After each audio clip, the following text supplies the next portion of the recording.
মিশ্র ভগ্নাংশ বা পূর্ণ সংখ্যায় প্রকাশ করো। এই 7/3 আছে একটা অপ্রকৃত ভগ্নাংশ। এটাকে আমরা মিশ্র ভগ্নাংশ বা পূর্ণ সংখ্যায় প্রকাশ করব। এজন্য প্রথমে 3 দিয়ে আমি 7 কে ভাগ করব। 3 দিয়ে যদি 7 কে আমি ভাগ করি তাহলে 3 দুগুণা 6। 7 থেকে 6 বিয়োগ করলে 1 থাকে হাতে। এই 1 আমাদের ভাগশেষ থাকছে, কারণ 3 দিয়ে 1 কে আর ভাগ করা যাচ্ছে না। তাহলে এই যে 3 যেটা আমাদের ছিল 7/3 হরে, এই ভাগফলের ডান পাশে আমি এই হর হিসেবে 3 লিখব এবং এই যে ভাগশেষ 1 ছিল এটা আমি লবে লিখলাম। তাই 2 সমস্ত 1/3 এটাই হলো আমাদের মিশ্র ভগ্নাংশ। তাহলে 7/3 আমাদের অপ্রকৃত ভগ্নাংশ ছিল। তা আমরা এটা কিভাবে লিখব? এই যে যে হরটা আছে, হর আমাদের 3, এই হরই থাকবে। আর লব কি হবে? লব হবে এই ভাগফলের পরে যে ভাগশেষ থাকবে সেটা, এবং ভাগফলটা হবে আমাদের এই ভগ্নাংশের সামনে বসবে। তাহলে আমাদের লব হলো এই যে 1, আর এই যে ভাগফল যেটা সেটা এই যে বাম পাশে বসায় দেওয়া হয়েছে 2। তাহলে 7/3 এ একটা অপ্রকৃত ভগ্নাংশ। এই অপ্রকৃত ভগ্নাংশকে আমরা মিশ্র ভগ্নাংশে প্রকাশ করতে পারি, আবার মিশ্র ভগ্নাংশকেও অপ্রকৃত ভগ্নাংশে প্রকাশ করতে পারি। তাহলে আমাদের যে কাজটি করতে হবে সেই কাজটি হচ্ছে আমাদেরকে এই অপ্রকৃত ভগ্নাংশকে ভাগ করতে হবে। ভাগ করে যে ভাগফল এবং ভাগশেষ পাবো তার সমন্বয়ে আমরা মিশ্র ভগ্নাংশ প্রকাশ করব। তাহলে আমাদের দ্বিতীয় যে অঙ্কটি সেখানে 21/5 আছে। অবশ্যই এটি একটি অপ্রকৃত ভগ্নাংশ। তাহলে 5 দিয়ে আমি 21 কে ভাগ করব। তাহলে 5 দিয়ে যদি 21 কে ভাগ করি 4 5-এ 20, হাতে থাকে 1। হাতে থাকে 1। তাহলে এখন এই যে ভাগফলের ডান পাশে আমি ভগ্নাংশটি লিখব। তা কিভাবে লিখব?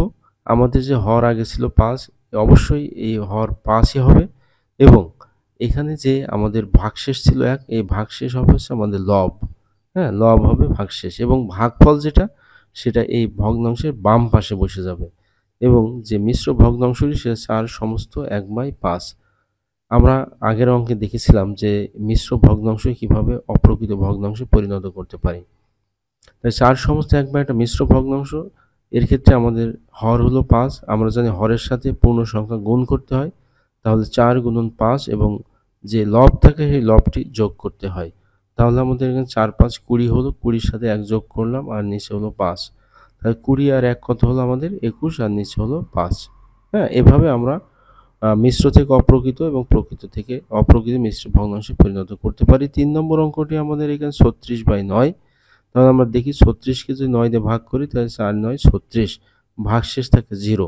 নিয়ম অনুযায়ী আমাদের যে কাজটি করতে হবে সেটি হলো আমাদের যে ভাগশেষ সেটি হবে লব, এবং যে হর আছে সেটা হরই হবে। তাহলে 0/9 হচ্ছে আমাদের অ ইয়েটা, যে মিশ্র ভগ্নাংশ সেটি আমরা এটা লিখব। অবশ্যই 0/9 এই আকারে লেখা যায় না। যেহেতু এখানে বলে দেওয়া আছে হয় মিশ্র ভগ্নাংশ নইলে পূর্ণ সংখ্যায় প্রকাশ করো। তাহলে আমাদের এটা হলো পূর্ণ সংখ্যা। এখানে আমাদের কোনো ভগ্নাংশ থাকছে না, ভাগশেষ থাকছে না, এইজন্য কোনো ভগ্নাংশও আসছে না। হ্যাঁ? এভাবে আমরা অঙ্কগুলো দেখব আরকি। তারপরে যেটি আছে, যে অঙ্কটি আমাদের আছে 4 নম্বর, সেখানে 78/11। তাহলে আমরা 11 দিয়ে 78 কে ভাগ করব। যদি 11 দিয়ে 78 থেকে ভাগ করি তাহলে আমরা 7 11 পাই হচ্ছে 77, হাতে থাকে আমাদের 1। এই 1 হলো আমাদের ভাগশেষ। তাহলে আমাদের প্রথমে যে কাজটি করতে হবে সেটি হলো আমাদের যে পূর্ণ সংখ্যা আছে এখানে 7 আমি লিখলাম। লেখার পরে আমার লবে যে এই হর আছে এই হরটা এখানে বসে যাবে, এবং যে ভাগশেষ থাকে সেটা লব আকারে উপরে বসে যাবে। ভাগশেষটি লব আকারে উপরে বসে যাবে। এবার হচ্ছে ৫ নম্বর যে অঙ্কটি আছে সেখানে 220 আর নিচে হলো 10, একটি অপ্রকৃত ভগ্নাংশ। তাহলে আমি 10 দিয়ে এই 220 কে আমি ভাগ করব। যদি ভাগ করি তাহলে যে কাজটি আমাদের করতে হবে, 10 দিয়ে 220 কে যদি আমি ভাগ করি তাহলে একটু দেখি যে এখানে রেজাল্টটা কত হয়। 10 দুগুণা 20, আবার এখানে কত থাকছে? আবার থাকছে 20। তাহলে আবার 10 দুগুণা 20। তাহলে এখানে কোনো ভাগশেষ কিন্তু থাকছে না। হ্যাঁ? ভাগশেষ না থাকার কারণে এটা কিন্তু ভাগফলটাই হবে হচ্ছে এর উত্তর। কারণ এখানে ২ টা জিনিস বলছে। একটা হচ্ছে মিশ্র ভগ্নাংশ অথবা পূর্ণ সংখ্যায় প্রকাশ করা। তাহলে 22 এখানে আমি লিখে দিলাম। কারণ এখানে যদি আমি এই ভাগশেষ এবং আ আমাদের যে ইয়েটা আছে, ভাজ্য আছে তার সমন্বয় করি তাহলে 22 সমস্ত 0/10 হয়। এটা এভাবে লেখা যাবে না, 0/10। আমার শুধু এখানে পূর্ণ সংখ্যা 22 লিখতে হবে।